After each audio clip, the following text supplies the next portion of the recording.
Hello, hello! Welcome back to yet another pep talk. This is Daniel, and I am again leaving the parking garage. Today, I wanted to talk about time and how it works. And I didn't really have a motivation for this one. Normally I do. This was just more so like, oh, time. That's part of everyday life, and people don't always have an understanding of it. And by understanding, I mean like how time progresses, how people experience time on more of a subjective feeling. Time, how it ties into physics. Like, there's a lot to time that you can break down. And I wanted to break it down. And the reason, okay, maybe I do have a motivation. So the reason is I just got off work. It's a Monday. And I have time off until the new year. Now, I don't want to spoil what day it is, but I got a sizable vacation that was planned before I even got hired at this job. Before I even interviewed, the flights were booked. So, in that sense, my time was already spent and planned, even though it had not happened yet. So that's pretty cool. But anyway, so yeah, time and how it works. First things first, what is time? Time is a somewhat, I'm going to say somewhat, you know what, I'm going to back up. Time, when I talk about it, is going to be based on science fact. It's going to be based on what we know in reality. It is going to be based on stuff that we observe, and it's going to be based on opinions around those observations. Hold up. I'm trying to scan my freaking thing to get out of the parking garage.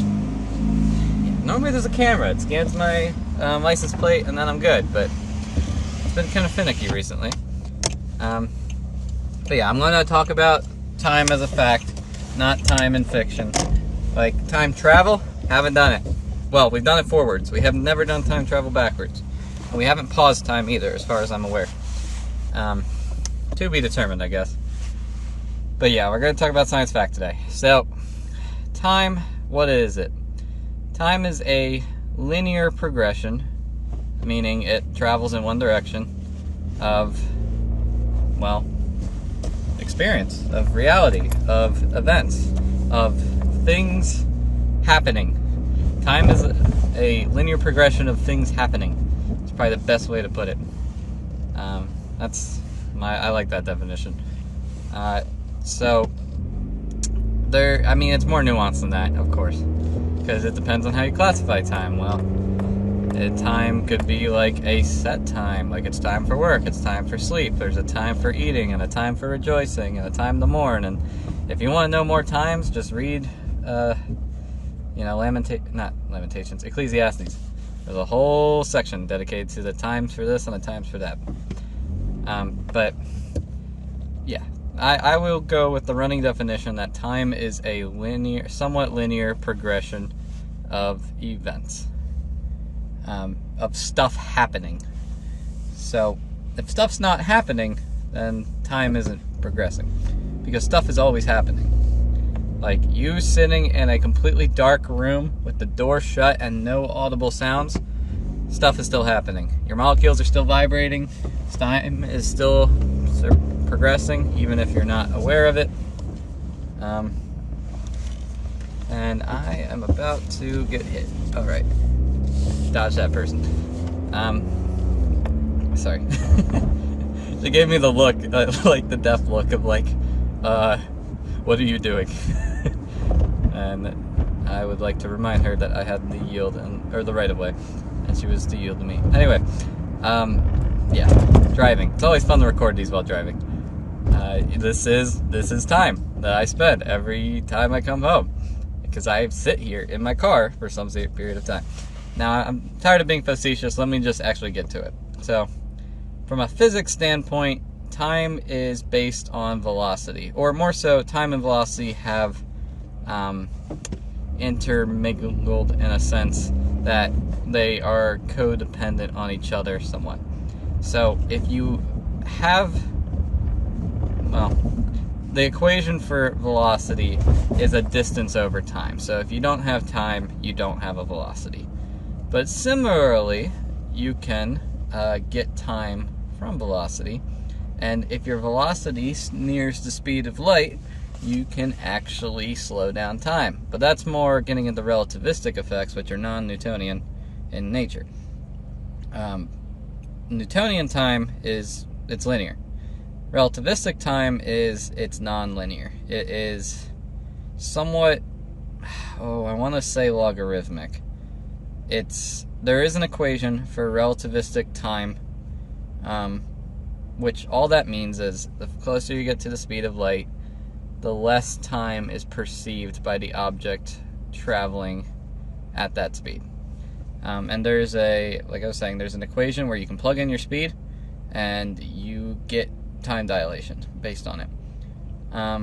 Now you're experiencing that right now. You're experiencing the relativistic effects of time at the moment because we're orbiting on this planet that is spinning in the solar system around the sun, which is spinning in our galaxy, which is spinning around other galaxies. Like, we are moving right now. We are really hoofing it on the cosmic scheme of things.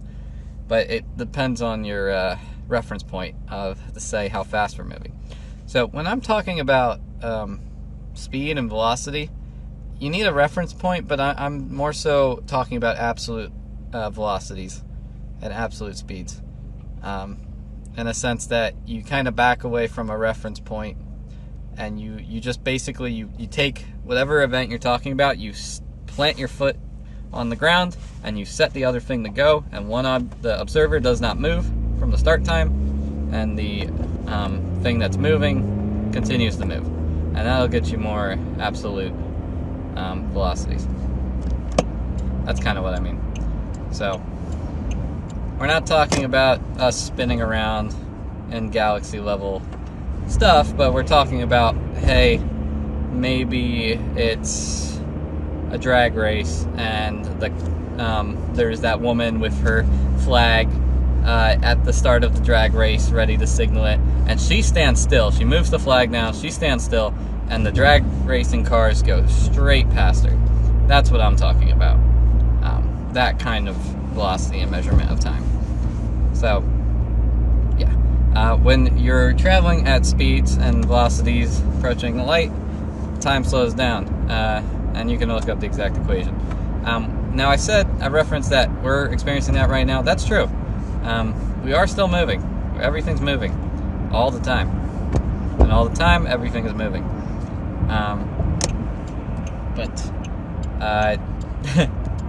I guess the orbiting of Earth and the rotation of Earth is probably the best way to explain it as we experience it here on Earth. So when something's spinning, you get something called angular velocity and you get something called instantaneous velocity. Angular velocity is fixed along the moment arm you're spinning on, which, if I'm using a bunch of sciencey physics stuff, don't want to go over your head. If you had a ball on a rope and you spin the rope around, that spinning has an angular velocity that is fixed. You're spinning it at a certain speed. But the instantaneous velocity of the ball is changing based on the rope's length. So if the rope is close to your hand, that section of it has a slower instantaneous speed than the ball at the end of the rope does. So that's what I mean. So now, make it big scale. The planet is spinning. Stuff that's on the outskirts of the planet is instantaneously spinning faster than stuff closer to the center of the planet on its axis. Now, angular velocity is the same between the two objects, but the instantaneous speed, which is what time cares about, is faster. So, if you really map it out, people who live, hear me out on this is pretty cool. People who live on the tops of mountains their entire lives experience time passes slower for them. We'll put it that way. Their bodies experience time slower than the rest of the planet.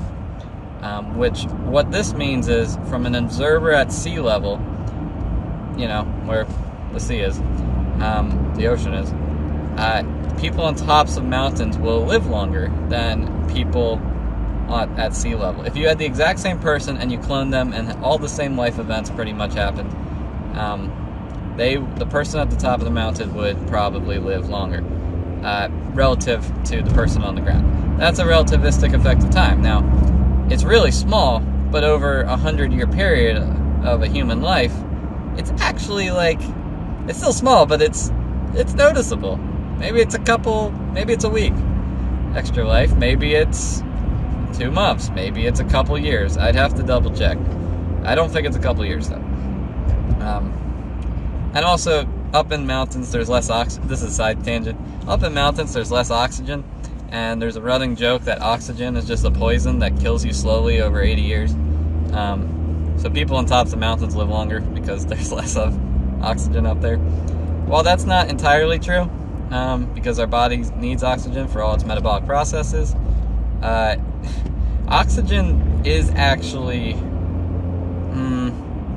it is toxic in high concentrations in a sense of what it does to your tissue. That's more getting into partial pressures, but if you had 100% oxygen at sea level pressures, your lungs would absolutely dissolve over a 24-hour period. You would never be able to get off that quantity of oxygen again, and your lungs would slowly deteriorate because the tissue breakdown would be so intense. But you might hear oh, you have family members who are on 100% oxygen, or oh, the people who go in space capsules are on 100% oxygen. Well, you're right, in some cases. But they're at lower partial pressures, which means there's less oxygen per volume in a way that matches similar to sea level conditions, or slightly above. But that's a different tangent. Anyway, time. So I think I bored you with the physics of time. Time is cool. Let's talk about relativistic time in a non-physical way, in a subjective way. So you ever wake up and let's start. You ever go to bed and then you wake up and you have no idea what time it is because you don't have a clock near you? Well, that is because when you're asleep, your body does not record time in a conscious fashion. For you closed your eyes, you fell asleep, you woke up. From your point of conscious perspective, maybe 5 minutes, maybe 10 minutes have passed between consciousness to consciousness, thought to thought. But in reality, there has been several hours probably that have passed. Probably 8 hours have passed. And so you might be thinking, well, that's dumb. That's obvious. Well, yeah, it is obvious. But it's worth noting that that's a perception of time. So when I say that, I'm just saying that to mean that people can perceive time differently at different events and different times in their lives. It's really hard to explain time without using the word time, and I don't mean the herb either. I mean the concept of events progressing, of stuff happening. So even while you're conscious, people can experience time differently. And it's a matter of how you train your body, but also your internal circadian rhythms. So here's a cool example. In submarines, U.S. military submarines, I had a cousin who was in submarine warfare for years. Submarine people, seamen, are placed when they're underwater in service on the submarine. They adjust to an 18-hour day. So up here on the surface, we have 24-hour days because the sun orbits, or the Earth orbits the sun every 24 hours, give or take a few seconds and minutes. And that's, how we get our day. Well, when you're under the ocean, there's no sunlight really getting to you. And even if there is, there's no windows on your submarine, except maybe a periscope or something. So they are able to artificially set their day to whatever they want, within reason. Our bodies still have cycles that we need to maintain, but our bodies care more about regularity and more about quantity over actual set time periods. So like that's why people who work like second or third shift are able to shift their sleep schedules in a way that doesn't absolutely kill them. Although it is not the best for your health, and I can explain that later. But people who are on submarines have 18-hour days. They spend 6 hours asleep, and then 6 hours awake on duty, on shift, and then 6 hours in recreation, free time, basically not actively maintaining the submarine. And the entire crew of a submarine is divided into 3 basically crews, and they rotate on a very sturdy schedule. Now, in the short term, this isn't practical because it takes time for our bodies to adjust, but when you have people who are on submarines for, 6 months, 9 months at a time, and they can stay underwater for 3 months without ever surfacing, like, it's practical to do this. So, in that sense, those people are experiencing cycles of time differently than we are on the surface. And because of that, they're able to perceive time differently. So for them, a day has passed every 18 hours. Which is pretty cool. But because they're locked to reality and what most of the world uses, they're still going to operate on 24-hour time frames, but their days are adjusted, if that makes sense. Another way that time is subjective is our perception of it in terms of being able to tell the passage of time. So, years ago, when I was a kid, high school kid, my dad, grandfather, and I, we would go hunting in the woods for deer. And we would go bow hunting because guns are cheating. And if you know anything about hunting, I don't want to over-glorify it because it can be fun and it can be cool, but it's really a test of patience and your own ability to entertain yourself. Hear me out. You go out to the woods. It's freezing cold. Maybe it's 20 degrees Fahrenheit outside.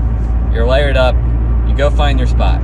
You either climb up a tree with a tree stand, or I had a stool I would carry because it was a lot lighter. And I'd had a stool. I'd plop my stool down, and I'd sit on my stool. Now I'm sitting on that stool for about 3 to 4 hours, waiting for deer to show up. And if no deer show up, I ain't moving. I might get up to like pee, but besides that, I ain't moving. So, and also when you get out there, the sun is not up yet, usually, if you're good. Like, you get out there early. So the sun's not up yet.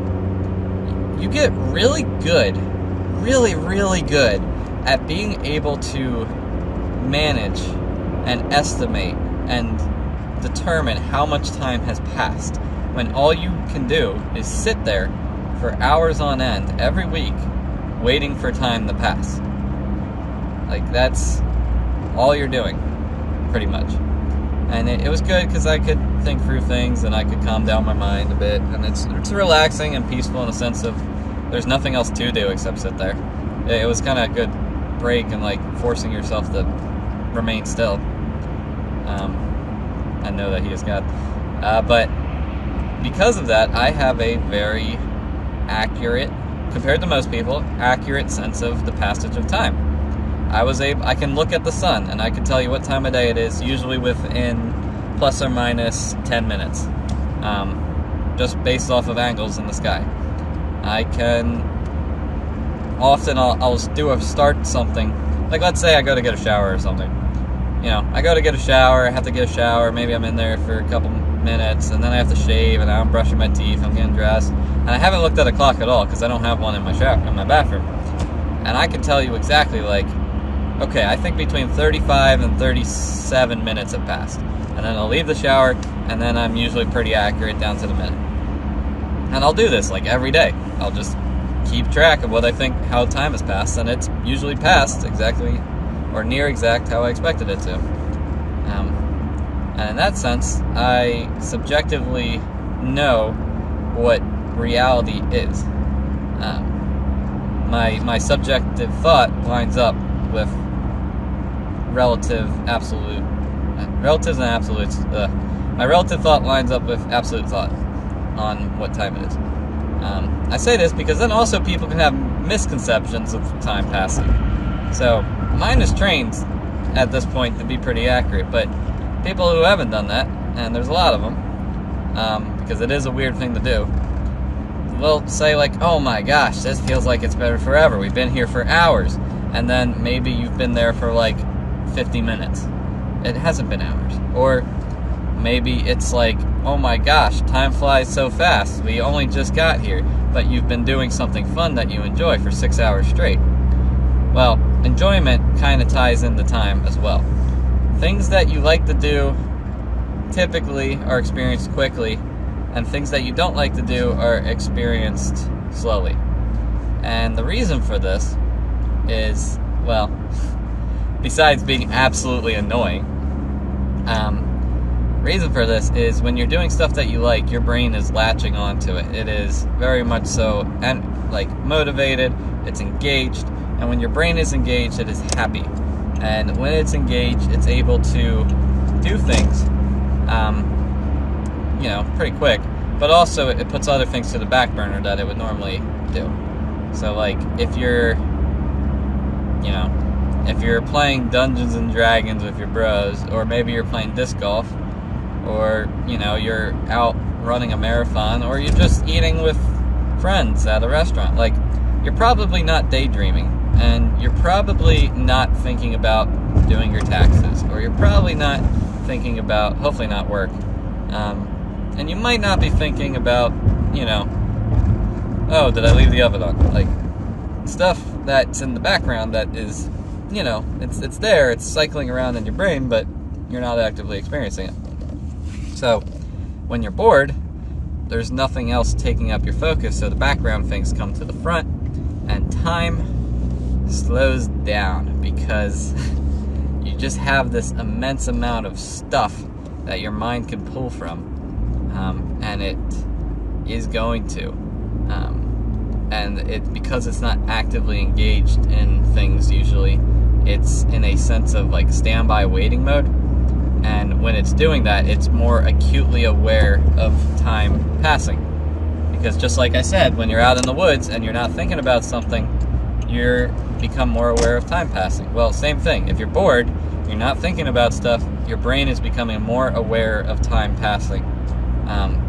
So while people might be off and saying like 50 minutes is an hour, they're probably pretty accurate in saying, okay, I'm bored, I've been here for 2 hours. And they have probably been there for around 2 hours. Simply because when you are bored or not engaged mentally, your brain is keeping track of time, because it's something it can do in the background, which is pretty cool. So time is, the perception of the passage of time is subjective, person by person and situation by situation, but the actual passage of time is absolute for most, if not all, people at sea level. Yeah, I'm going to say all. I'm going to claim that. If you're I don't think there's any black holes you're orbiting at sea level. And if there is, I worry for the planet. But yeah, so that's perception of time. What about time? Like, where do we get time? Where do we get seconds from? Where do we get minutes, hours, days, calendar years? So there's a pretty cool, I don't watch all his stuff, but Neil deGrasse Tyson has a little YouTube short. It's probably about a minute long. He talks about the Gregorian calendar and how we developed the modern calendar. And he is really impressed because there's a bunch of people back a couple hundred years ago who figured this out, mapping stars and taking other calendars and mixing it together and then modernizing it, and then also in that, it's not a stone age, but in the age before computers, able to distribute the calendar and get it accurate, as well as people who were on different calendars had to change days and lose time. So like when the Gregorian calendar was founded, there were some calendars that were like 2 weeks behind the Gregorian calendar, and so they had to actually change their physical date of stuff, which affects like rent, it affects taxes, it affects a lot of people's lives and work and birthdays, and it affected a ton of things. So it was quite impressive that the Gregorian calendar was developed. and maintain. But what that does is that calendars in general are based off of stellar bodies in general.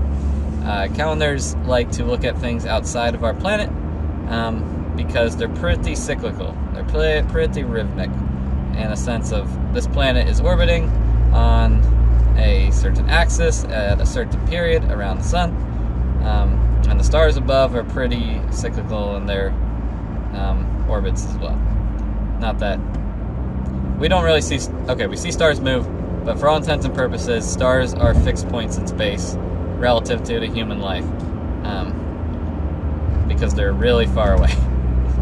Stuff like comets and meteors are closer and they move, but yeah. Anyway, calendars are based on stuff in space.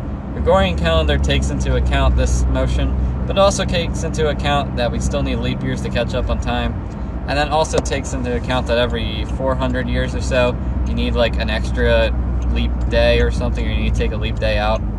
So like the year 2000 was one of those millennial like leap year things. It was a leap year, but it was like a leap century or something. And there, like I said, Neil deGrasse Tyson does a good explanation of it. I defer to his wisdom. Now, stuff like seconds. So it's interesting. Everything that we have as like a unit of measurement used to have like a physical thing. So like a kilogram had a physical piece of metal sitting in a near vacuum over in probably France that weighed 1 kilogram, and things were rated against that weight, and they would match up to that standard. That's a physical example of weight. Mass. Kilograms are mass. Pounds are weight, and we have things for that too. Distance. There's the meter stick. I think it's a iridium rod. That was 1 meter in length. Is 1 meter in length. Anyway, it's a standard. But also, for time, we have a physical standard for what a second is. So a second, and this is how atomic clocks work, by the way. Atomic clocks are cool. A second is a certain, very specific number of oscillations of a cesium atom. I think it's cesium-238? I think it's cesium-238. Don't quote me on that. It might be 240. It might also be neither of those. But it's the motion of a cesium atom so many times in its oscillations, and we're able to measure that. And when we measure that so many times, that is 1 second. And we measure it at a certain temperature as well, because oscillations are dependent on temperatures. But if you take a cesium atom and you have it at a certain temperature, it will be very, very exact in its motion, and it's with modern technology, we're able to measure that, and that is the definition for what a second is at the moment, I believe. Now, modern science and standards have been trying to get away from physical things, so like we have a redefinition of a kilogram back in, I want to say, was that 2019? Maybe. We were able to come up with some sort of mathematical representation for what a kilogram is that is outside of physical measurements, which is pretty cool. But yeah, for time is based on vibrations of cesium atoms, at least in seconds, and days and months and years and calendars are based on orbital movements, and then we fit the number of seconds to those calendars. So like, the number of seconds in a year changes every year. Usually it's like plus or minus, I think, 8 seconds. Usually it's like 2 to the 5. 3 is the most average, but it can be plus or minus like 8 seconds every year. And so we actually take our measurement and we make it fit so that the calendar works instead of the other way around, which is interesting. That's just like something we do for time. And all this being said, I wanted to be sciencey because that's my background, but I also want to be practical because that's the point of these podcasts. Is I want your life to improve from the knowledge I give you, and I also want to entertain you best I can. Now I just pulled into my driveway, which means it is time for me to start my vacation. So I thank you for listening. It will probably be a couple weeks before I record another one, which is why I have recorded the backlog of these and haven't started uploading them, even at this point yet, simply because I was waiting, knowing this vacation was coming up. But when I get back, I'll start uploading these, and you'll see episode 1 probably of what is light and how it works, or light and how it works. Yeah, so anyway, thanks for listening to this pep talk. I will see you all in the new year. Bye.